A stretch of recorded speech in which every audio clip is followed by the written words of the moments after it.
तो आज हम एक ऐसे ग्रंथ की दुनिया में उतरने वाले हैं जो करीब 500 साल पहले लिखा गया था, लेकिन जिसकी कहानियां आज भी हैरान कर देती हैं। इसका नाम है श्री चैतन्य चरितमृत। जी। ये श्री कृष्ण चैतन्य के जीवन और उनकी शिक्षाओं का एक बहुत ही गहरा दस्तावेज है। बिल्कुल। श्री चैतन्य उस दौर में भारत में एक बहुत बड़े सामाजिक और धार्मिक आंदोलन के केंद्र में थे। आज हमने इस ग्रंथ के मध्य लीला खंड से कुछ हिस्से चुने हैं जो उनकी भारत यात्राओं के बारे में है, और हमारा मकसद सिर्फ कहानियां सुनाना नहीं है, बल्कि ये समझना है कि उनके संपर्क में आने से या उनकी शिक्षाओं से लोगों के जीवन में कितने बड़े और सकारात्मक बदलाव आए। और ये कोई छोटे मोटे बदलाव नहीं थे। हम आज 3 बिल्कुल अलग तरह के लोगों की बात करेंगे। हाँ। एक बहुत बड़ा विद्वान जिसका कह सकते हैं कि अहंकार ही उसकी पहचान थी। हाँ। एक क्रूर शिकारी जिसे जानवरों को तड़पाने में मजा आता था। जी। और एक अमीर जमींदार जिसे समाज ने पूरी तरह से बाहर निकाल दिया था।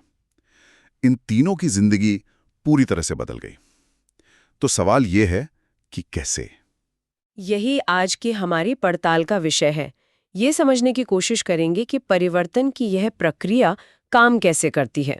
अच्छा, तो चलिए शुरू करते हैं वाराणसी से, जो उस समय ज्ञान और विद्वानों का सबसे बड़ा गढ़ माना जाता था। हाँ, वाराणसी मतलब उस समय का ऑक्सफोर्ड या हार्वर्ड कह सकते हैं। बिल्कुल। और वहां के सबसे बड़े विद्वान थे प्रकाशानंद सरस्वती। कहते हैं उनके हजारों शिष्य थे। जी। लेकिन वे और उनके अनुयायी श्री चैतन्य महाप्रभु के तौर तरीकों के सख्त खिलाफ थे। उन्हें ये नाचना गाना, जिसे संकीर्तन आंदोलन कहते हैं, बिल्कुल पसंद नहीं था। हाँ। इसे समझने के लिए उनके दर्शन को समझना होगा। वे मायावादी थे। अब हमारे उन श्रोताओं के लिए जो शायद मायावाद से परिचित नहीं है, इसे सरल शब्दों में ऐसे समझ सकते हैं कि उनके अनुसार परम सत्य निराकार है। मतलब कोई रूप नहीं है। कोई रूप नहीं, कोई गुण नहीं, कोई भावना नहीं, वो बस एक दिव्य ऊर्जा है। अच्छा। तो उनके लिए भगवान के नाम पर नाचना, गाना, रोना, ये सब भावुकता थी, अज्ञानता का लक्षण, ज्ञान का मार्ग नहीं। अच्छा, मतलब उनके लिए चैतन्य महाप्रभु एक तरह के भावुक इंसान थे जो लोगों को ज्ञान के रास्ते से भटका रहे थे। बिल्कुल। वे उन्हें एक सेंटिमेंटलिस्ट समझते थे, जो शास्त्रों के गहरे ज्ञान के बजाय भावनाओं पर जोर दे रहा था। राइट। ये उस समय की बौद्धिक सोच का शिखर था। लेकिन कहानी में एक मोड़ आता है।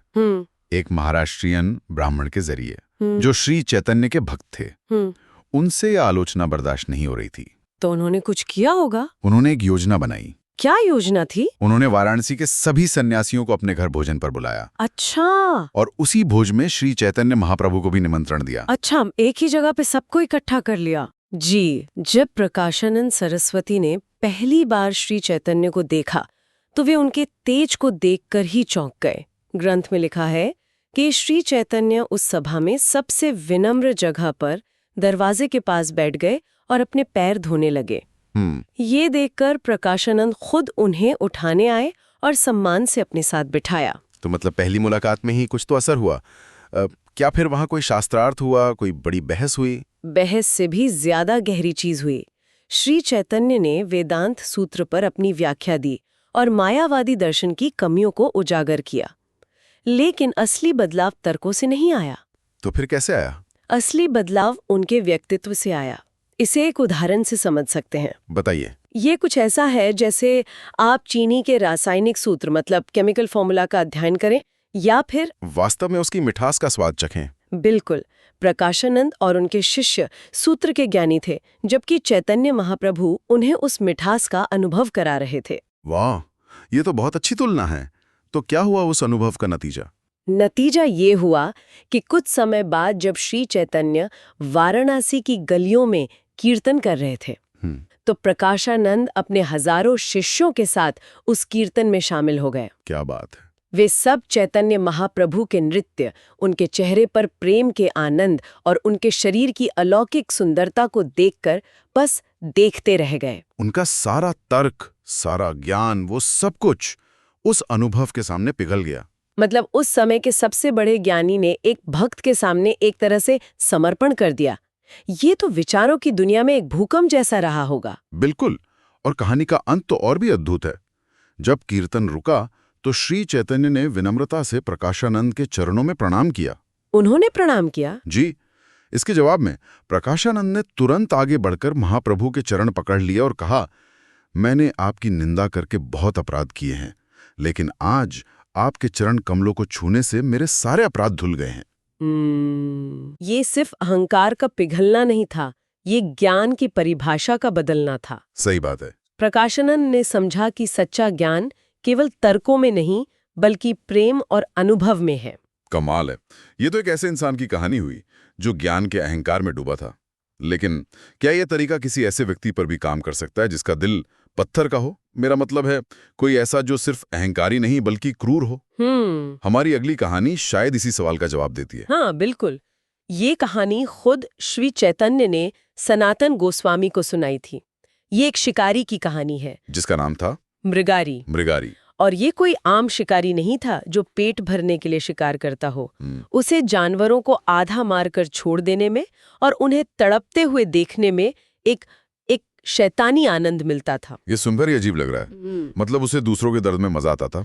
ऐसे इंसान को कौन बदल सकता है? एक दिन उस जंगल में देवर्षि नारद मुनि आए। अच्छा, उन्होंने मृगारी को ये सब करते देखा और उससे एक सीधा सवाल पूछा, तुम इन बेजुबान जानवरों को आधा क्यों मारते हो? अगर मारना ही है तो पूरी तरह से क्यों नहीं मार देते? शिकारी ने बेपरवाही से जवाब दिया, क्योंकि मुझे उन्हें तड़पते हुए देखने में मजा आता है। तब नारद मुनि ने क्या किया?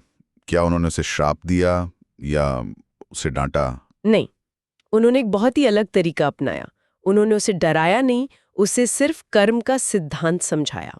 कर्म का सिद्धांत? हाँ, उन्होंने कहा जिन जिन जानवरों को तुम आज तड़पा रहे हो, याद रखना अगले जन्मों में वे सब तुम्हें एक एक करके ऐसे ही तड़पाएंगे। अच्छा। ये सुनकर शिकारी कांप गया। उसके अंदर पहली बार डर पैदा हुआ। तो क्या ये डर था जिसने उसे बदलने पर मजबूर किया? डर सिर्फ एक शुरुआत थी, एक दरार थी उस पत्थर दिल में। असली बदलाव भरोसे से आया। भरोसे से? जी। शिकारी ने नारद मुनि से पूछा, मुझे इस पाप से बचने का कोई रास्ता बताइए। नारद मुनि ने कहा, रास्ता है, पर तुम्हें मेरी बात माननी होगी। और क्या बात थी वो? उन्होंने शिकारी से कहा, अपना ये धनुष तोड़ दो। एक मिनट रुकिए, ये थोड़ा अविश्वसनीय लगता है।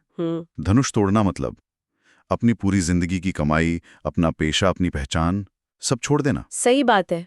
एक शिकारी जो जानवरों को तड़पाने का आदी हो, वो किसी अजनबी की बातों में आकर ऐसा कैसे कर सकता है? यही तो कहानी का सबसे महत्वपूर्ण मोड़ है। शिकारी ने एक बहुत ही प्रैक्टिकल सवाल पूछा। क्या पूछा? अगर मैंने धनुष तोड़ दिया तो मैं और मेरा परिवार खाएंगे क्या? हाँ, ये तो जायज सवाल है। इस पर नारद मुनि ने एक वादा किया, उसकी चिंता तुम मत करो, तुम्हारे भोजन का प्रबंध मैं करूंगा। ये विश्वास का क्षण था। शिकारी ने नारद मुनि पर भरोसा किया, अपना धनुष तोड़ दिया। सच में? हाँ, अपनी सारी संपत्ति दान कर दी और अपनी पत्नी के साथ एक छोटी सी झोपड़ी बनाकर रहने लगा। और फिर क्या हुआ? क्या नारद मुनि सच में उसके लिए रोज खाना लाते थे? नारद मुनि को जरूरत ही नहीं पड़ी। गांव में ये खबर आग की तरह फैल गई कि वो क्रूर शिकारी अब एक वैष्णव बन गया है। अच्छा। अब वैष्णव बनने का मतलब सिर्फ एक लेबल नहीं था। वैष्णव धर्म का मूल सिद्धांत है अहिंसा परमो धर्मा। मतलब सभी जीवों के प्रति करुणा। जी। तो जो व्यक्ति दूसरों को पीड़ा देने में आनंद लेता था, उसने अब एक ऐसा जीवन अपना लिया जिसका केंद्र ही करुणा थी। लोग ये चमत्कार देखने के लिए आने लगे और इतना अन्न फल लाते कि 10-20 लोग आराम से खा सकते थे। वाह! लेकिन सबसे बड़ा बदलाव तो उसके व्यवहार में आया होगा ना? बिल्कुल। कहानी का सबसे मार्मिक हिस्सा तब आता है जब कुछ समय बाद नारद मुनि अपने मित्र पर्वत मुनि के साथ उससे मिलने आते हैं। शिकारी दूर से अपने गुरु को देखकर उनकी तरफ दौड़ा, लेकिन अचानक वो रास्ते में रुक गया। क्यों? उसने देखा कि जमीन पर बहुत सारी चींटियां चल रही हैं। वो अपने कपड़े से धीरे धीरे उन चींटियों को रास्ते से हटाने लगा ताकि कहीं उसके पैर के नीचे आकर एक भी चींटी मर ना जाए। अविश्वसनीय। जो इंसान बड़े बड़े जानवरों को तड़पाता था, वो अब एक चींटी को भी चोट नहीं पहुंचाना चाहता था। ये सिर्फ आदत का बदलना नहीं है, ये तो इंसान के स्वभाव का पूरी तरह से बदल जाना है। यही अहिंसा की पराकाष्ठा है।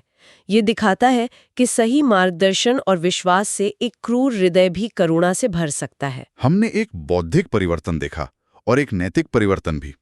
लेकिन तब क्या होता है जब समाज ही आपको बदलने पर मजबूर कर दे? जब आपकी पहचान ही आपसे छीन ली जाए? हमारी आखिरी कहानी शायद इसी सामाजिक उथल-पुथल से जुड़े बदलाव की है। ये कहानी है सुबुद्धि राय की, जो बंगाल के एक बड़े जमींदार थे। अच्छा। उनके यहाँ हुसैन खां नाम का एक आदमी काम करता था। किसी गलती पर सुबुद्धि राय ने उसे कोड़े से पिटवाया था। तो यहाँ एक मालिक और नौकर का रिश्ता है जिसमें ताकत मालिक के पास है। हाँ, लेकिन समय का पहिया घूमा। कैसे? वही हुसैन खान अपनी काबिलियत से बंगाल का नवाब बन गया। अब ताकत उसके हाथ में थी। तो उसने बदला लिया होगा? नहीं, उसने बदला लेने के बारे में नहीं सोचा।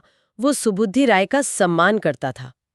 पर नवाब की पत्नी ने जब अपने पति के शरीर पर कोड़े के पुराने निशान देखे तो वो बदला लेने पर अड़ गई। तो क्या नवाब ने सुबुद्धि राय को मरवा दिया? नहीं, वो अपने पुराने मालिक को मारना नहीं चाहता था। तो उसने एक ऐसा रास्ता निकाला जो उस समय मौत से भी बदतर माना जाता था। ऐसा क्या किया उसने? उसने सुबुद्धि राय के मुंह में अपने लोटे से पानी डाल दिया। बस पानी डाल दिया? हाँ, उस समय के कठोर सामाजिक नियमों के हिसाब से इस एक काम ने सुबुद्धि राय की जाति को भ्रष्ट कर दिया और उन्हें हिंदू समाज के लिए एक तरह से मुस्लिम बना दिया। ये तो सामाजिक मृत्यु जैसा था। उन्हें समाज से बाहर कर दिया गया होगा। बिल्कुल। इस सामाजिक बहिष्कार से बचने के लिए सुबुद्धि राय वाराणसी के पंडितों के पास गए और प्रायश्चित का उपाय पूछा। उन विद्वानों ने जो उपाय बताया वो बहुत क्रूर था। उन्होंने कहा, गरम घी पीकर अपनी जान दे दो, यही एकमात्र रास्ता है। क्या मतलब समाज में वापस आने का रास्ता मौत से होकर गुजरता था? ये तो बहुत ही कठोर नियम थे। हाँ, लेकिन तभी सुबुद्धि राय की मुलाकात श्री चैतन्य महाप्रभु से हुई। उन्होंने महाप्रभु को अपनी पूरी कहानी सुनाई और पूछा कि मुझे क्या करना चाहिए। श्री चैतन्य ने उन्हें जो रास्ता दिखाया वो पंडितों के रास्ते से बिल्कुल अलग था। उसमें सजा या आत्मदंड नहीं बल्कि एक नई शुरुआत थी। उन्होंने क्या कहा? कोई मुश्किल प्रायश्चित बताया होगा। उन्होंने कहा, वृंदावन जाओ और लगातार कृष्ण नाम का कीर्तन करो। बस? हाँ, एक बार कृष्ण नाम का जाप करने से व्यक्ति सभी पापों से मुक्त हो जाता है। उन्होंने सुबुद्धि राय को बताया कि तुम्हारी समस्या का हल मरने में नहीं बल्कि एक नया आध्यात्मिक जीवन जीने में है। वाह! उन्होंने एक मौत की सजा को जीवन के एक नए उद्देश्य में बदल दिया। ये तो एक बहुत ही सकारात्मक और करुणा से भरा समाधान था। तो क्या सुबुद्धि राय वृंदावन चले गए? हाँ, वे वृंदावन चले गए और अपना बचा हुआ जीवन वैष्णवों की सेवा में लगा दिया। वे अब बड़े जमींदार नहीं थे। तो वो करते क्या थे? वे जंगल से सूखी लकड़ियां बीन कर लाते, उन्हें बाजार में बेचते और उससे जो भी थोड़े बहुत पैसे मिलते उससे वे दूसरे बंगाली वैष्णवों को दही भात खिलाते थे। तो उन्होंने अपनी सामाजिक पहचान खो दी, लेकिन उन्हें एक उच्च आध्यात्मिक पहचान और उद्देश्य मिल गया। हाँ, जिसमें उन्हें शायद पहले से कहीं ज्यादा खुशी मिली। बिल्कुल, उन्हें परमानंद मिला। उन्हें समाज ने ठुकरा दिया था, लेकिन उन्होंने सेवा और भक्ति में एक नया समाज, एक नया जीवन खोज लिया। तो आज हमने 3 बहुत अलग तरह के बदलावों को देखा। प्रकाशानंद सरस्वती का बौद्धिक परिवर्तन, शिकारी मुरारी का नैतिक परिवर्तन और सुबुद्धि राय का। और इन सभी कहानियों में एक धागा कॉमन है। क्या? सच्चा बदलाव बाहरी नियमों, सजा या सामाजिक दबाव से नहीं आता। ये गहरी आंतरिक प्रक्रिया से आता है। चाहे वो भक्ति के अनुभव से हो, करुणा के जागरण से हो या सेवा के उद्देश्य से हो। श्री चैतन्य के उपदेशों ने लोगों को खुद को सजा देने के बजाय खुद को ऊपर उठाने का, खुद को बेहतर बनाने का रास्ता दिखाया। ये वाकई सोचने पर मजबूर करता है। जी। आज के समय में जब कोई अपनी जिंदगी में एक बहुत बड़ा बदलाव लाना चाहता है तो उसके लिए धनुष तोड़ने या वृंदावन जाने का क्या मतलब हो सकता है? अच्छा सवाल है। शायद इसका मतलब है अपनी उस एक आदत या पहचान को छोड़ना जो हमें आगे बढ़ने से रोक रही है और किसी नए सकारात्मक उद्देश्य को अपनाना। बिल्कुल। ये एक ऐसा विचार है जिस पर हमारे श्रोता खुद मनन कर सकते हैं।